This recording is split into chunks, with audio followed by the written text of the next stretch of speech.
Hello everyone, आज देखिए हम सॉल्व करेंगे मैथ क्लास 10 का एक्सरसाइज 8.2 राइट। 8.2 का सेकंड क्वेश्चन। फर्स्ट के जितने भी पार्ट्स थे वो आपके कंप्लीट हो चुके हैं। सेकंड क्वेश्चन देखिए क्या कह रहा है, choose the correct option and justify your choice. इस यानी ऑब्जेक्टिव टाइप का क्वेश्चन है, ठीक है। फोर ऑप्शन आपके दिए हुए हैं। इसको सॉल्व करके इन 4 ऑप्शन में से जो आपका मैच करेगा देन वो आपका आंसर हो जाएगा, राइट। देखिए सॉल्व करते हैं। क्या कह रहा है, 2 10 30 अपॉन 1 प्लस 10 स्क्वायर 30, ठीक है। सॉल्यूशन देखिए सॉल्यूशन आपको अंडरस्टैंडिंग के लिए है, लेकिन आपको जब तक ये आपको एग्जाम में करके दिखाना नहीं है, अगर ऐसा आता है तो आपको बस टिक लगाना है। बट टिक लगाने के लिए, करेक्ट ऑप्शन सेलेक्ट करने के लिए आपको उसका सॉल्यूशन आना चाहिए, तभी तो आप इनमें से सेलेक्ट कर पाओगे, ठीक है। इसलिए इसका सॉल्यूशन देखो आप, 2 10 30 अपॉन 1 प्लस 10 स्क्वायर 30, राइट। अब देखिए 2 10 30 की वैल्यू कितनी होती है, 1/√3 अपॉन 1 प्लस 10 स्क्वायर 30, और 10 स्क्वायर 30 की वैल्यू 1/3 का होल स्क्वायर, ठीक है। इसको सॉल्व करो, ऊपर में क्या हो जाएगा आपका 2√3 अपॉन, यहाँ पे आपने सॉल्व कर नीचे तो 1 प्लस 1/3, ठीक है। ये हो जाएगा आपका 2/√3 अपॉन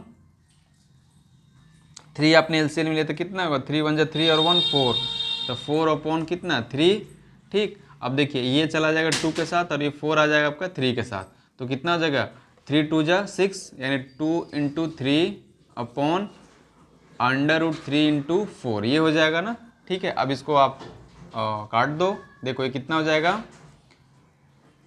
ये हो जाएगा आपका 2 से 2 2 4, तो आगे कितना है आपका, देखिए 3/2 √3। अब √3 का फ्रैक्शनलाइज कर दो, तो √3 ऊपर और √3 नीचे, ठीक है।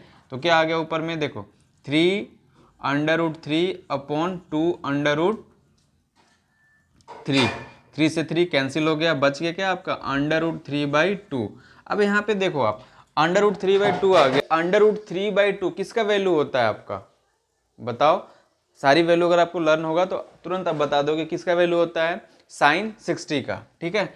तो यानी आप यहाँ लिख दो sin 60, तो ऑप्शन में आप देखो sin 60 कहाँ दिख रहा है, ये है, ठीक। तो ये आपका करेक्ट हो जाएगा, राइट। आई होप ये ऑप्शन आपको यानी इसका सॉल्यूशन अच्छे से क्लियर हो गया होगा, ठीक है। अब देखिए नेक्स्ट समझते हैं। अब देखिए इसका सेकंड क्वेश्चन करते हैं। सेकंड का सेकंड क्या कह रहा है, 1 minus 10 square 45 upon 1 plus 10 square 45, ठीक है। तो सॉल्यूशन में देखो आप, 1 minus 10 square 45 upon 1 plus 10 square 45, ठीक है। अब देखिए 1 माइनस 10 45 की वैल्यू कितना होता है 1, तो 1 रख दिया, 1 का स्क्वायर, 1 प्लस अगेन सेम है तो यहाँ भी 1 का स्क्वायर, ठीक है। तो ये हो गया आपका कितना, देखिए 1 माइनस 1 का स्क्वायर 1 अपॉन 1 प्लस 1, ठीक है। ये हो गया 0/2, यानी क्या आ गया आपका 0, ठीक है। तो कौन सा ऑप्शन हो जाएगा आपका करेक्ट, डी ऑप्शन, ठीक है। आई होप देखिए बहुत छोटा सा क्वेश्चन था, ठीक है। अब देखिए नेक्स्ट क्वेश्चन सॉल्व करते हैं। देखिए इस सेकंड का थर्ड पार्ट देखिए क्या कह रहा है, sin 2a equal to 2 sin a is a true when a equal to, यानी ये जो एंगल है आपका ना, इस एंगल की वैल्यू आपसे पूछ रहा है, यानी a की वैल्यू पूछ रहा है, ठीक है। अब इस a की वैल्यू आपके पास 4 ऑप्शन है, a b c and d। Solve करके हम बता देंगे कि a की हमारी जो वैल्यू आएगी वो क्या आएगा, ठीक है। चलिए सॉल्व करते हैं। sin 2a equal to 2 sin a, right. sin 2a देखिए एक फॉर्मूला होता है आपका, sin 2a का फॉर्मूला लर्न कर लेना, 2 sin a इंटू कॉस है, ये फॉर्मूला है, ठीक है। ट्रिग्नोमेट्री में ये भी एक फॉर्मूला है, बस इसी फॉर्मूले को आप यहाँ पुट कर लो। क्या कह रहा है, sin 2a equal to 2 sin a into cos है, ठीक है, ठीक। अब 2 sin a यहाँ लिख दिया आपने 2 sin a, ठीक। 2 से 2 कैंसिल हो गया आपका, ठीक। और ये साइन से साइन कैंसिल हो गया, यानी cos a इक्वल टू क्या आ गया आपका 1, ठीक है। अब यहाँ पे देखो आप, 1 किसका वैल्यू होता है, ठीक है, 1 किसका वैल्यू होता है, कॉस में 1 किसका होता है, 0 का, ठीक है। तो आप इसको लिख सकते हो cos A equal to cos 0 degree, ठीक है, यानी ए बराबर आपका आ गया 0, ठीक है। यानी देखिए आपका क्या आंसर हो जाएगा, ए, ठीक है। तो आई होप ये भी आपको अच्छे से क्लियर हो गया होगा, ठीक है। अब चलिए हम इसका 4 पार्ट करते हैं, ठीक है। इनका 2 10 30 सॉल्यूशन करते हैं इसका। देखिए 2 10 30 अपॉन 1 माइनस 10 स्क्वायर 30, ठीक है।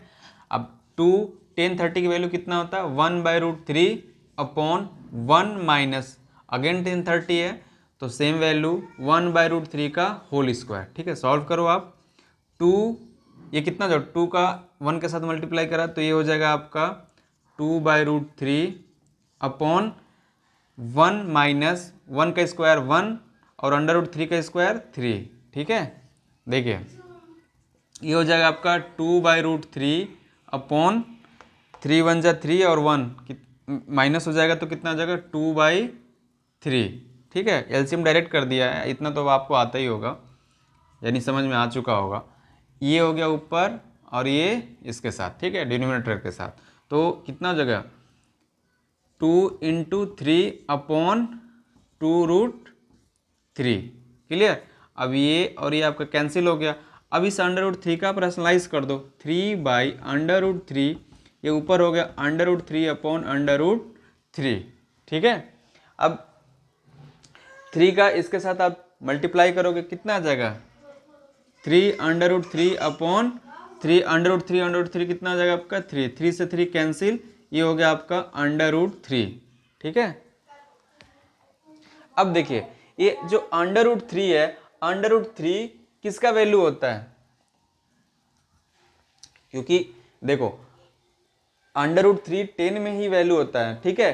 10 में किसका वैल्यू होता है आपका 60 का, ये किसका वैल्यू होता है आपका 10 60 का, तो आप यहां पे क्या लिख दोगे 10 60। अगर 10 60 का वैल्यू अंडर√3 होता तो देखो ये कौन सा है आपका option correct, C option correct है आपका, ठीक है। आई होप ये जो आपके ऑब्जेक्टिव टाइप क्वेश्चन थे, सेकंड क्वेश्चन 4 पार्ट्स थे, कितने थे आपके 4, ये चारों पार्ट्स आपको अच्छे से क्लियर हो गया होगा। Thank you so much.